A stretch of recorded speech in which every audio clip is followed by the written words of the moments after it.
Hi all. So 10ാം ക്ലാസ്സിന് ശേഷം +1 എത്തുമ്പോൾ നിങ്ങൾ ഏറ്റവും കൂടുതൽ അലട്ടുന്ന പ്രശ്നം +1 ഏത് സ്ട്രീം തിരഞ്ഞെടുക്കും എന്നുള്ളതാണല്ലേ.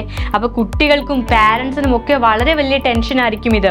ഒരുപാട് പേർ നിങ്ങളോട് പറയും സയൻസിനാണ് ജോലി സാധ്യത, അല്ലെങ്കിൽ കൊമേഴ്സിനാണ് ജോലി സാധ്യത, സോ സയൻസ് തിരഞ്ഞെടുത്തോളൂ അല്ലെങ്കിൽ കൊമേഴ്സ് തിരഞ്ഞെടുത്തോളൂ എന്ന് ഒരുപാട് അഭിപ്രായങ്ങൾ പല ഭാഗത്തു നിന്നും നിങ്ങൾ കേൾക്കും. പക്ഷേ നിങ്ങൾ മനസ്സിലാക്കേണ്ടത്, വിദ്യാർത്ഥികളാണെങ്കിലും അവരുടെ പാരൻസ് ആണെങ്കിലും മനസ്സിലാക്കേണ്ട ഒരു കാര്യം, മക്കളെ നിങ്ങൾക്ക് ഏത് വിഷയത്തിലാണ് നിങ്ങളുടെ അഭിരുചി എന്ന് നിങ്ങൾ മനസ്സിലാക്കുക. 10ാം ക്ലാസ്സിൽ നിങ്ങൾക്ക് ഏറ്റവും ഇഷ്ടം തോന്നിയ വിഷയം ഏതാണ്? അത് ഫിസിക്സ് ആണോ, കെമിസ്ട്രി ആണോ, അല്ലെങ്കിൽ ബയോളജി ആണോ? എങ്കിൽ തീർച്ചയായും നിങ്ങൾ +1 ബയോളജി സയൻസ് തന്നെ ഒപ്റ്റ് ചെയ്യാം. ഇനി നിങ്ങൾക്ക് ബയോളജി ഇഷ്ടമല്ല, പക്ഷെ നിങ്ങൾ ഫിസിക്സും കെമിസ്ട്രിയും മാത്സും ഇഷ്ടപ്പെടുന്ന ഒരു കുട്ടിയാണ് എങ്കിൽ നിങ്ങൾ എന്താ ചെയ്യേണ്ടത്? നിങ്ങൾക്ക് കമ്പ്യൂട്ടർ സയൻസ് സെലക്ട് ചെയ്യാം. അവിടെ നിങ്ങൾക്ക് ബയോളജി പഠിക്കേണ്ടതായിട്ടില്ല. പക്ഷെ മനസ്സിലാക്കേണ്ട ഒരു കാര്യം, ബയോളജി സയൻസ് എടുക്കുന്ന ഒരു കുട്ടിക്ക് മാത്രമേ MBBS BDS അതേപോലെ ആയുർവേദ പോലെയുള്ള കോഴ്സുകൾക്ക് വേണ്ടിയിട്ട് നീറ്റ് എക്സാം അറ്റൻഡ് ചെയ്യാൻ പറ്റൂ. അപ്പോൾ ഡോക്ടർ ആകണം എന്നാണ് ആഗ്രഹിക്കുന്നതെങ്കിൽ ഒരിക്കലും ബയോളജി വിടരുത്, ബയോളജി സയൻസ് തന്നെ ഒപ്റ്റ് ചെയ്യണം. ഇനി നിങ്ങൾ ആഗ്രഹിക്കുന്നത് ബാങ്കിങ് ഫീൽഡാണ്, CA ഒരു ചാർട്ടേഡ് അക്കൗണ്ടന്റ് ആകാൻ ആഗ്രഹിക്കുന്ന ഒരു കുട്ടി ഒരിക്കലും കഷ്ടപ്പെട്ട് സയൻസ് പഠിക്കേണ്ട ആവശ്യമില്ല. നിങ്ങൾക്ക് കൊമേഴ്സ് ഫീൽഡ് തിരഞ്ഞെടുക്കാം, കൊമേഴ്സ് പഠിക്കുക. അല്ലാണ്ട് ഒരുപാട് പേര് ചെയ്യാറുണ്ട്, സയൻസ് പഠിക്കും, +1 +2 സയൻസ് പഠിച്ചതിന് ശേഷം എന്ത് ചെയ്യും? പിന്നീട് ബാങ്കിങ്ങിലേക്കോ കൊമേഴ്സ് ഫീൽഡിലേക്കോ പോകും. അത് ശരിക്കും ഒരു മണ്ടത്തരാണ്. കാരണം ആദ്യം നിങ്ങൾ ഇഷ്ടം മനസ്സിലാക്കുക, എന്നിട്ട് അതിനെ ചേസ് ചെയ്യുക. അല്ലാണ്ട് വഴിക്ക് കിട്ടുന്ന ഒരു കാര്യം എടുക്കുകയല്ല മക്കൾ ചെയ്യേണ്ടത്.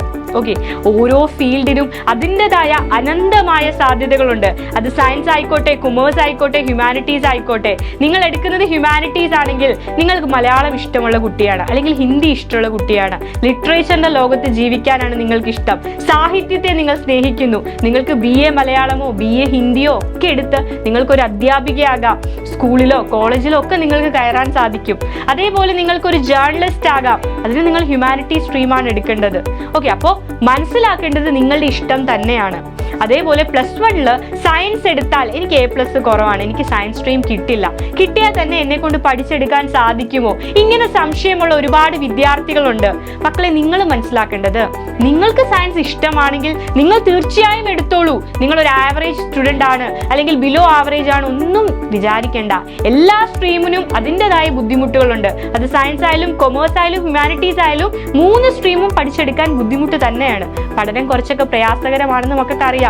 എല്ലാത്തിനും ലാബും റെക്കോർഡ്സും ഒക്കെ പ്രാക്ടിക്കൽസും ഒക്കെ ഉണ്ടാവും. അപ്പോൾ അതെല്ലാം കുറച്ച് ബുദ്ധിമുട്ടാണ്. ഇനി നിങ്ങൾ ഹ്യൂമാനിറ്റീസ് ഈസി ആണെന്ന് പറഞ്ഞു പോയി എടുത്തു, അവിടെ നിങ്ങൾക്ക് ഹിസ്റ്ററിയും ജോഗ്രഫിയും ഒക്കെ പഠിക്കാനുണ്ട്. ഒരുപാട് വർഷങ്ങളൊക്കെ മൈൻഡിൽ ഫീഡ് ചെയ്ത് വെക്കേണ്ടതായിട്ടുണ്ട്.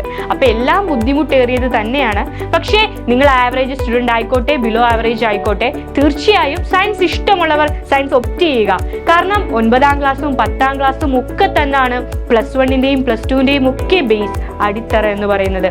അപ്പോൾ 9ലൂടെയും 10ലൂടെയും അതിൻ്റെ ചാപ്റ്റേഴ്സിലൂടെയൊക്കെ ഒന്ന് മൂവ് ചെയ്തിട്ട് +1 കയറുക. അത്ര ഡിഫിക്കൽട്ട് ആവില്ല, ബുദ്ധിമുട്ടുണ്ട്. +2 എത്തുമ്പോൾ ഡബിൾ വാല്യൂഷനും ട്രിപ്പിൾ വാല്യൂഷനും ഒക്കെ ഉണ്ട്. പക്ഷേ ഇഷ്ടമുണ്ടെങ്കിൽ തീർച്ചയായും എത്ര ബുദ്ധിമുട്ടാണെങ്കിലും അത് നിങ്ങൾക്ക് പഠിച്ചെടുക്കാൻ സാധിക്കും. ആ ഇഷ്ടമാണ് പ്രധാനം. സോ എല്ലാ മക്കൾക്കും ഇഷ്ടമുള്ള സ്ട്രീം തന്നെ +1 കിട്ടട്ടെ. അടിപൊളിയായി +1 +2 പഠിക്കാൻ സാധിക്കട്ടെ. നിങ്ങളുടെ ലക്ഷ്യങ്ങളിലേക്ക്, നിങ്ങളുടെ സ്വപ്നങ്ങളിലേക്ക് നിങ്ങൾക്ക് എത്തിപ്പെടാൻ സാധിക്കട്ടെ. All the very best. Bye bye.